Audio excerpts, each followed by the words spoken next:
The bell rang, signaling the start of third period, and the intercom buzzed to life. Principal Larson's voice, slow and deliberate, echoed through the school's winding halls. "Attention, students and staff. We will now begin our scheduled lockdown drill." The words were routine by now, too familiar. Most students hardly reacted, shuffling lazily into position. Chairs scraped against the floor as they moved sluggishly, doors locked, lights dimmed, bodies huddled in the far corners of the room, hidden from windows. The atmosphere was mechanical, detached. Nobody cared anymore. Samantha pressed her back against the cold cinder-block wall, watching as Mr. Rowe, the substitute teacher, fumbled with the lock. He was new, definitely first day. His hands trembled as he twisted the key, the sound of metal scraping against metal seeming to drag out longer than necessary. Too long. Something was off. Mr. Rowe turned to face the class, his voice cracking as he spoke.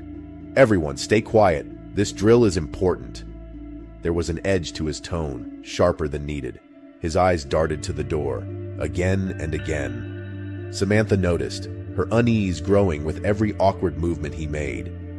She shifted uncomfortably, fingers tightening around the phone in her pocket. There wasn't supposed to be a no devices policy during these drills, but teachers enforced it anyway. Right now, though, the rule seemed irrelevant. A knot of unease tightened in her stomach. Mr. Rowe was too nervous, his movements too erratic for just another drill.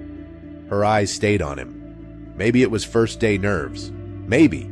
But then she saw it. His gaze flickering toward the hallway over and over, too fast and too often. His hand slipped into his jacket pocket, gripping something tight enough that his knuckles whitened. Samantha's gut twisted. It wasn't nerves. He was waiting for something. Footsteps echoed faintly from down the hall. They weren't the usual slow shuffles of administrators checking locks. These were heavier, faster, moving with purpose. Samantha's pulse quickened. Her eyes darted back to Mr. Rowe. His breath hitched audibly as he finally locked the door. His face was tense, mouth drawn into a thin line. This wasn't part of the drill. Her hand twitched toward her phone, indecision gnawing at her. What if she was wrong? What if it was just nerves, and she was overreacting? But the unease wouldn't go away, growing with each passing second. Then the footsteps came again, louder, closer, several sets this time. She couldn't ignore it anymore. Her heart raced as she gripped her phone tighter, but hesitated, just as the sound of hurried, uneven steps filled the hallway. They weren't trying to be quiet. Something was very, very wrong. Mr. Rowe had stopped fumbling. Now, his eyes were locked on the door, jaw clenched so tight it looked painful. He wasn't leading them through a safety drill anymore. He was waiting. Samantha's skin prickled with cold dread. She caught sight of his hand still in his pocket, his fingers shifting nervously. There was something about the way he kept glancing at the hallway, like he was expecting someone, like he was counting down the seconds. Her thoughts spun, searching for explanations she didn't want to find. Maybe she was wrong, maybe it was nothing. But then the scream came. It pierced the air, muffled through the walls but raw and unmistakable, coming from the classroom next door. The kind of scream that turned blood cold. The class collectively stiffened, several students gasping in fear. Whispers started, rising in a wave of panic. Samantha's breath caught in her throat. But it was Mr. Rowe's reaction that made her heart pound painfully in her chest. His head jerked toward the door, eyes wide, not in fear, but something else. Anticipation. A sick, twisted excitement flashed across his face, vanishing as quickly as it had appeared. Before anyone could react, he was moving, grabbing a metal chair and jamming it under the door handle with a loud, grinding screech. A surge of panic shot through Samantha, freezing her in place for a moment. This wasn't nerves. This wasn't a drill. Jake, sitting next to her, whispered frantically, "What's going on?" His voice was barely a croak. She couldn't answer him, couldn't speak at all. Her mind was racing, trying to piece together a puzzle she didn't want to solve. Why was Mr. Rowe barricading the door? Why had he been so jittery? Who were those footsteps for? She slid her hand into her backpack, pulling out her phone. trembling fingers fumbling across the screen. No more hesitation. She typed a quick message to her mother. "Help! Fake lockdown. Something's wrong." The intercom crackled to life again, but this time it wasn't Principal Larson. Just static. Loud, piercing static. No instructions, no explanations. Just the kind of noise that frayed nerves, turning unease into terror. Mr. Rowe snapped toward the speaker, fury flaring in his eyes. He knew something was happening outside. He knew time was running out. Samantha's breath came in short, shallow bursts now. She needed a way out. Now. She glanced toward the small window in the door, keeping low, her heart hammering in her chest. Pressing her face against the cool glass, she squinted into the hallway. The sight made her blood run cold. Two figures, masked, moving with terrifying precision, were approaching the classroom. They held long metal objects, guns. The hallway was eerily silent, except for the soft, methodical thud of their boots. She stumbled back from the window, biting down on her lip to stop a scream from escaping. Jake gripped her arm. "What did you see?" "We need to leave. Now." His eyes widened in fear, but he didn't question her. Samantha signaled to the other students, motioning for them to move slowly, away from the door and out of Mr. Rowe's line of sight. Her heart pounded so hard she thought it would burst. She felt every second dragging, every movement painfully slow, but somehow she managed to keep them quiet. Then the footsteps, real this time, loud and human, sounded from the hallway. Shouts, voices she didn't recognize, but they were voices nonetheless. Her message had worked. Help was here. Mr. Rowe turned, his eyes wild, darting from the door to the students. His face twisted into something animalistic, pure rage flashing as he lunged. He knew someone had alerted the outside. His steps were frantic, desperate, as he made his way toward her. But Jake moved faster. In a flash, he slammed into Mr. Rowe with all his weight, sending both of them crashing into a row of desks, scattering books and papers across the floor. Chaos erupted. Students screamed, chairs toppled, and Samantha's body went into autopilot. Grabbing Jake's hand, she dragged him toward the emergency exit, forcing it open with all her strength. The cold air hit them like a slap as they stumbled out into the hallway, their legs moving on instinct. Behind them, masked figures were being tackled to the ground by officers, guns clattering across the floor.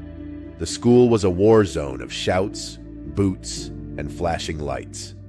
They didn't stop until they reached the parking lot. Only then did Samantha collapse onto the cold pavement, gasping for air, the weight of everything catching up to her in an instant. Later, she sat wrapped in a blanket, watching as Mr. Rowe was led away in handcuffs. His face was blank now, eyes deadened, as if all the energy had drained from him. Principal Larson stood nearby, trembling, her face as pale as a ghost. Jake turned to her, his voice shaky. "You did good." But Samantha didn't feel good.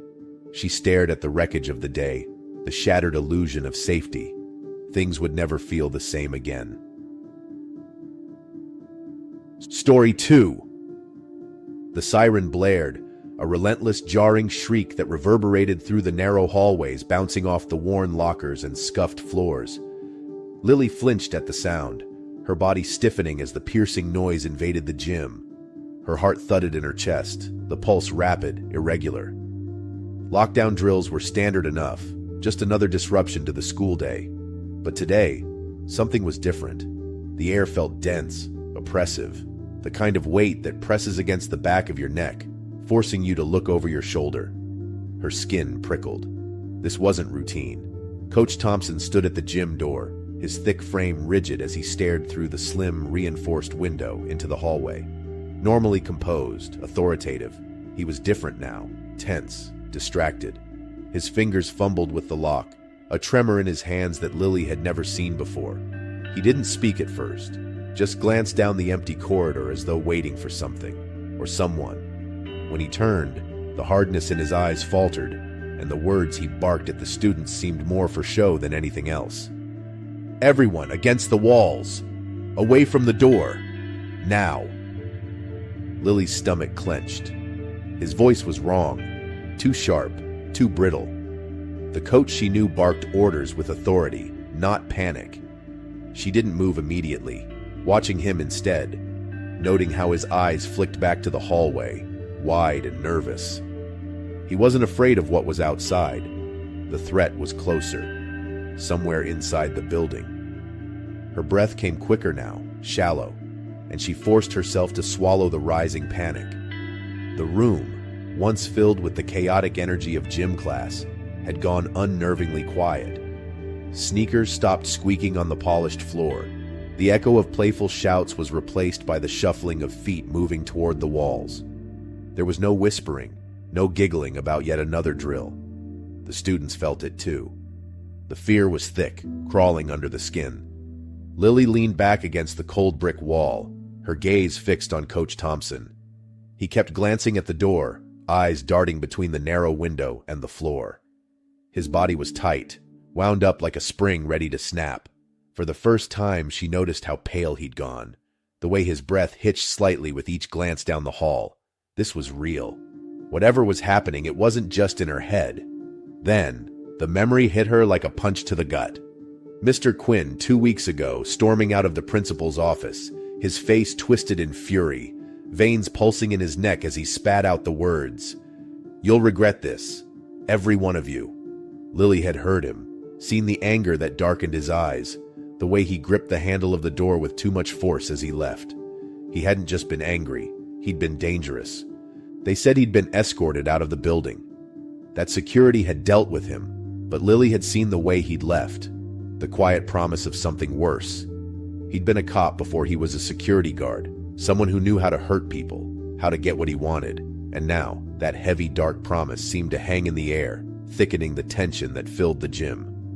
The PA system crackled to life, the speaker crackling with static before a voice broke through. Cold, familiar. "Attention, students and staff!" Lily's blood ran cold. "I'm back, and I think it's time we settled things." Coach Thompson froze. No one moved. No one spoke. The air, thick with unspoken fear, seemed to collapse into a vacuum. Lily could hear her own heartbeat, feel it pounding against her chest, as if it would tear through her ribs. Mr. Quinn's voice wasn't rushed, wasn't wild. It was measured, calculated. Behind her, someone whispered, and the noise sent a ripple of panic through the students, a low, tremulous wave that quickly died down as Coach Thompson raised his hand. He hadn't said anything yet, hadn't moved, but Lily could see his knuckles whiten as he gripped the doorframe. His eyes met hers, and in that moment, the fear was raw and unfiltered. He wasn't the man in charge anymore. He was just as terrified as the rest of them. "Lily!" His voice was rough, barely above a whisper. He crouched down in front of her, looking over his shoulder to make sure the door was still secure. "Listen to me." Her throat tightened, but she nodded. "There's a key." His words came quick, clipped but deliberate. "In the equipment room. It opens the outside door." He paused, the weight of the next words pressing on his expression. "You can get them out." Lily's mouth went dry. "What about you?" "I'll hold him off." He didn't say it with bravado, didn't put on a brave face. His voice was hollow, like he didn't believe his own words. But his eyes were pleading, desperate for her to listen. The silence that followed was suffocating. She didn't argue, didn't tell him it was a bad idea. There wasn't time for that. The air hummed with something that was moving, closing in. The hallway outside the door was too quiet. Lily nodded once, her jaw clenched, and began crawling toward the equipment room. Every second felt stretched, drawn out into an eternity. Her hands trembled as she reached the door and fumbled with the handle. The room was dark, shadows pressing in on all sides. Her breath hitched as her fingers grazed the shelves, searching blindly. She heard the first knock. It wasn't loud, just a single deliberate rap against the gym door. Then another, a pause, then two more. "Thompson." Quinn's voice, muffled but unmistakable, seeped through the crack beneath the door. "Come on, let's have a little chat." Lily's fingers curled around cold metal. The key. She gripped it tightly, her heart pounding in her throat as she turned back toward the gym. Coach Thompson hadn't moved. His eyes were fixed on the door, the blood draining from his face. She didn't say anything, didn't look at the others. She moved to the side door, her hands trembling as she slid the key into the lock. The soft click of the door was drowned out by the sudden explosion of noise as the gym door crashed open behind her. "Run!" The word barely made it past her lips as she shoved the door open, pushing the others out into the cold night air. She didn't look back. The ground was hard underfoot, the cold air biting at her skin as they sprinted across the empty school grounds. Every breath felt like it might choke her. Every step echoed in the still night. Behind them, the school loomed dark and silent. The first police car pulled up, its lights flashing, casting long shadows over the cracked pavement. Lily slowed, her breath ragged as she reached the edge of the field, turning to look back. Mr. Quinn was dragged out of the building, hands cuffed behind his back, his face twisted with fury. He thrashed against the officers, his mouth moving, but whatever he was shouting was lost in the cacophony of sirens. His eyes locked onto Lily across the distance, burning with hatred. She stared back, the fear still there but distant, like a memory already beginning to fade. Coach Thompson emerged next, leaning heavily on one of the officers. His face was bruised, his clothes disheveled, but he was alive.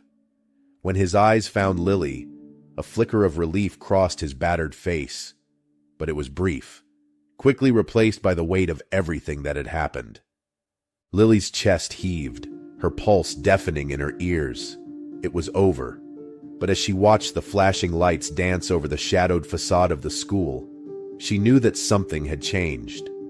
The fear, the helplessness, lingered like a wound that wouldn't heal. They had escaped, but they hadn't left it behind.